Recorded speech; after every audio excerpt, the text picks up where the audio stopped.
Imagine करो आप 20 साल से वोट दे रहे हो, लेकिन अचानक से एक दिन आपसे वो वोट देने का अधिकार छीन लिया।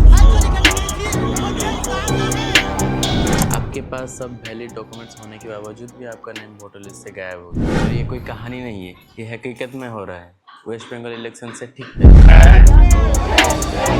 झालमुरी ने भी। तो स्वागत है आपका राज रियलिटी में।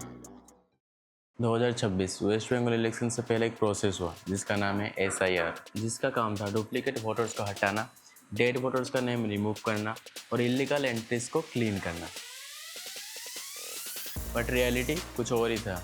नतीजा 90 लाख से ज़्यादा वोटर्स का नेम वोटर लिस्ट से गायब हो गया, जो कि वेस्ट बंगाल के टोटल वोटर्स का 10 से 12% है।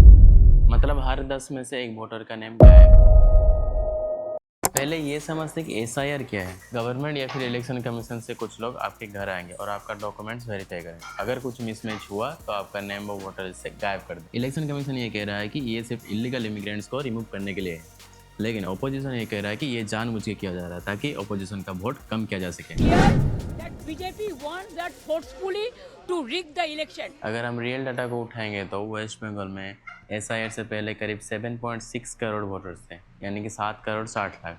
लेकिन करंटली SIR के बाद ये घट के 6.7 करोड़ हो गए, यानी कि 6 करोड़ 70 लाख।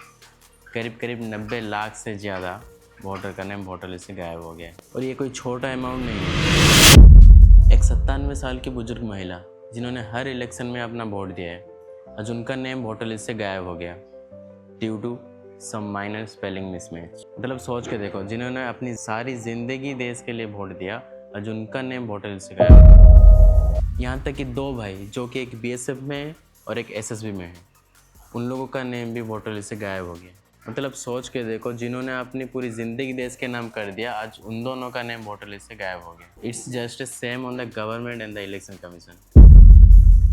गवर्नमेंट ये कह रहा है कि वो सिर्फ फेक वोटर्स को रिमूव कर रही है, लेकिन हकीकत में वो अपोजिशन का वोट कम करने की कोशिश कर रहा है।